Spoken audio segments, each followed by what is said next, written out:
Come on, refs in the command center. You gotta do better. Hello, folks. Hope everybody's doing well out there today. She's a beautiful day in Saskatchewan. No wind, and it's supposed to be a nice, pleasant 27 degrees. Thought I'd get on here today, talk a little bit about the CFL command center and reffing. I know, man. Lots of complaints about last night's game between Toronto and Winnipeg out the reffing, and I agree with a lot of it, even with my green colored sunglasses on.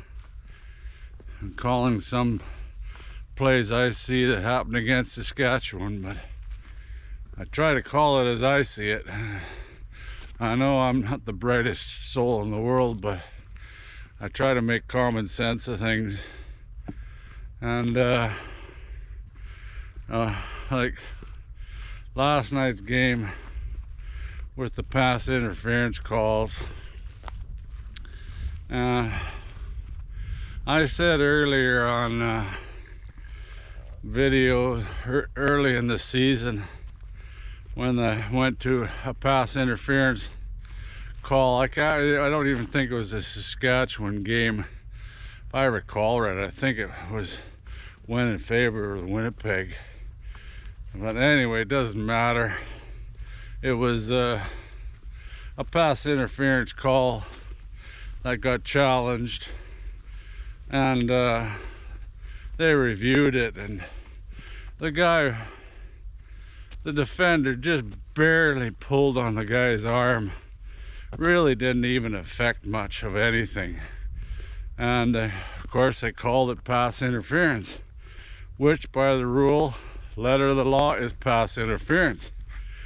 But I said right then and there, I said, man, you're setting a precedence here that the defender can't even touch the player, and you're going to be calling pass interference.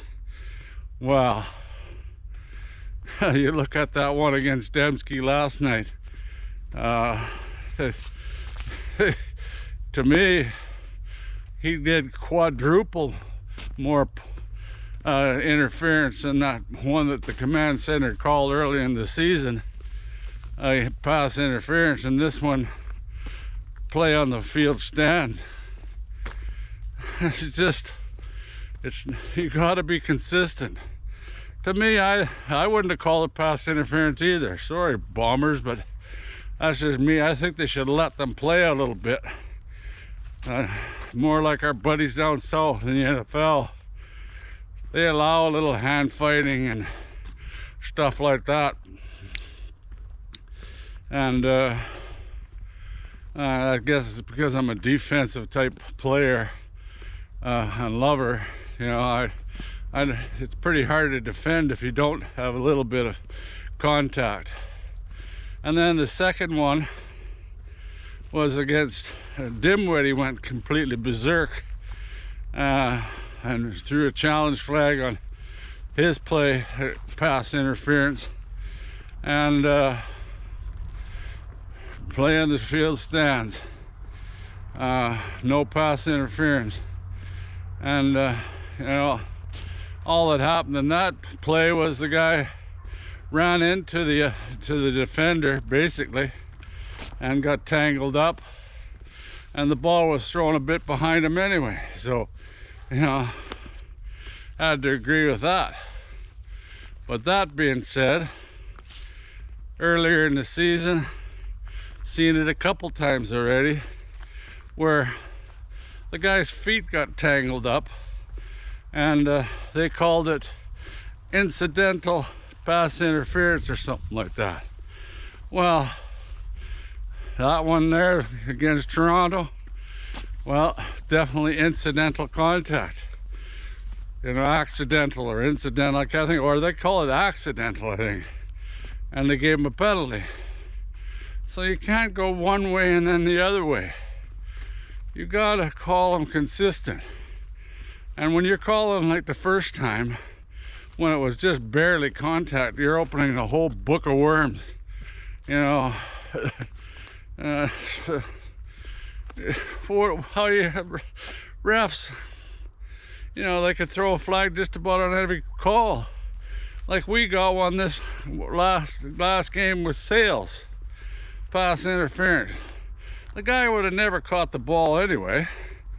And but Sales, he made it easy for the ref. He grabbed the guy's sweater. You know, he wouldn't have still made the play, and he wouldn't have made the catch anyway, but he grabbed his sweater, and that's a no-no. You can't, the ref has to call stuff like that. You know, he didn't really pull on the sweater, but he grabbed it. So you're gonna get called pass interference every time. Like I said, you got to be more consistent on how hard you can actually pull. And I think they should it would make it a lot easier for the CFL if they would allow them to actually have a little bit of interaction between players. You know, but the guy really interferes big time, throw a flag. And the other ones that really piss me off is when they call pass interference and their plays on the other side of the field. You know, my God, look at this growth here, unreal with this tansy mustard and stuff. Crazy how it's growing this season. Anyway, you know, those are the ones that really piss me off. You know, plays on the other side of the field, and they even sometimes, Calgary was good for that, challenging those plays, and Dickinson would call it not even in where the play was, and he'd say this guy interfered. Well, basically you could probably call that every third play.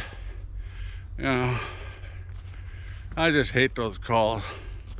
And like the one where with Toronto, he couldn't have caught the ball anyway. Yeah,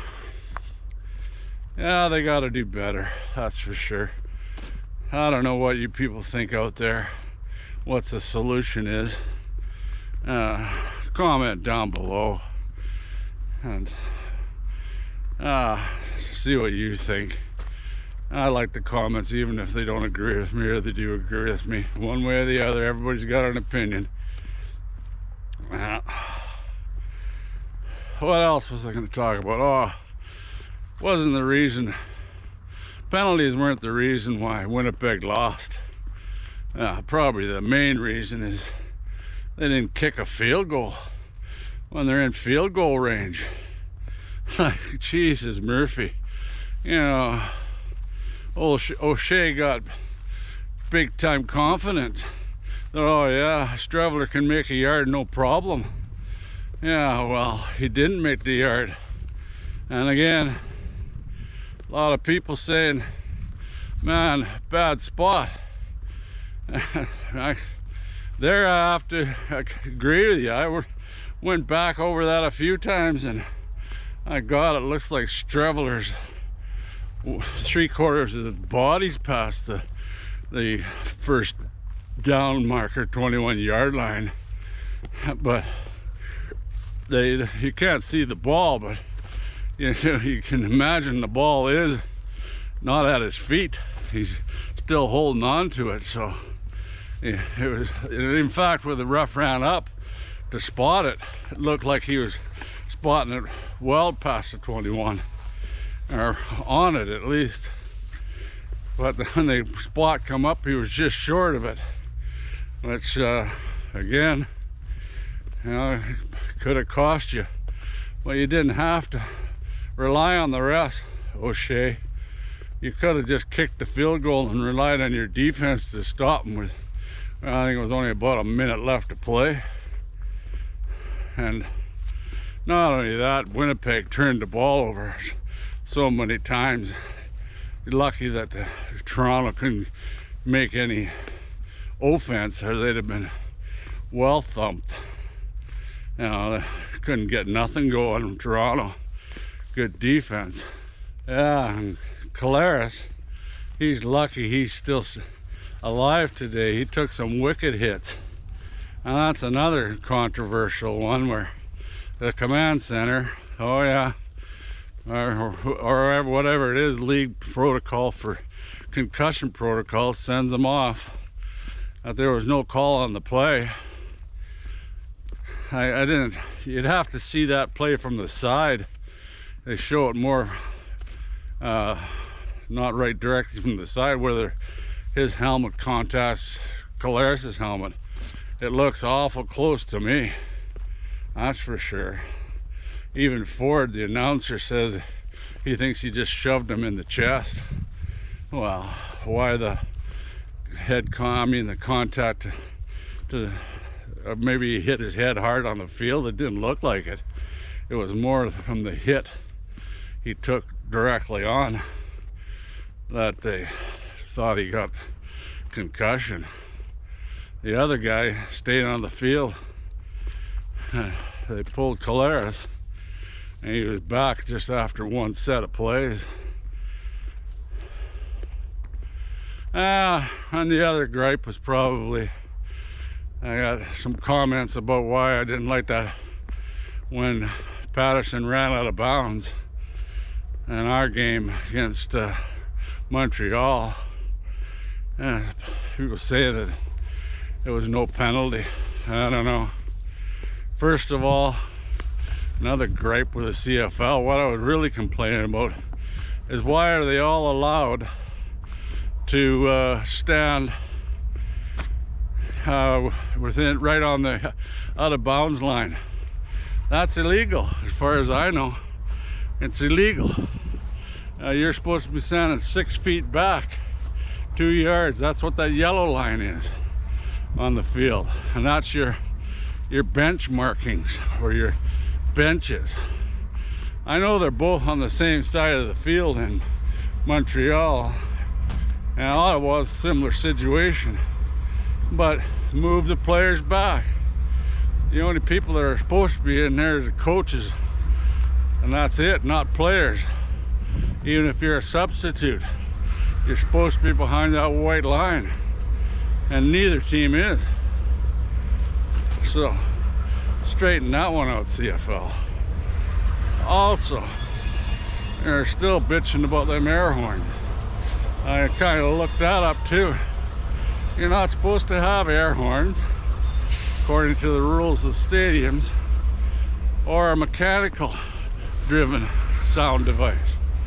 So I don't know, can someone from the CFL explain to me, if you're pumping an air horn, why that's legal? It goes over and above my head, that's for sure. It's mechanical, they're pumping it, and it's an air horn. My God, seems pretty simple to me. But again, there'll be people saying that's legal. I don't know, I just don't understand it. Common sense reading there. Mind you, I never passed any reading exams in school, so I could be wrong. Anyway,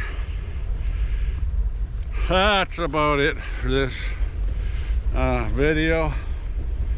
I'll put her up and I'll try to look back again at that hit on Patterson to see if he actually did try to get away. Alright. Well, buddy, you're a big guy. Oh, you got lots of hair. Hi, buddy, you're another big guy, yeah. Well, that's about it for this bitch session. Hope people don't mind me bitching too much, but things like that really bug me. And when refs start dictating who wins the game, always makes me worry in this day and age of all the betting, you know. You know, you just need a ref a bit on the take. He doesn't have to make it obvious, but he can sure help his situation of the team he wants to win. I'm not saying they're doing it, but the opportunity's definitely there, that's for sure. and quick cash for whoever their backers are. But like I said, you don't know that's happening, but the opportunity is definitely there. Anyway, till next time, go Riders go. We need to win the next one.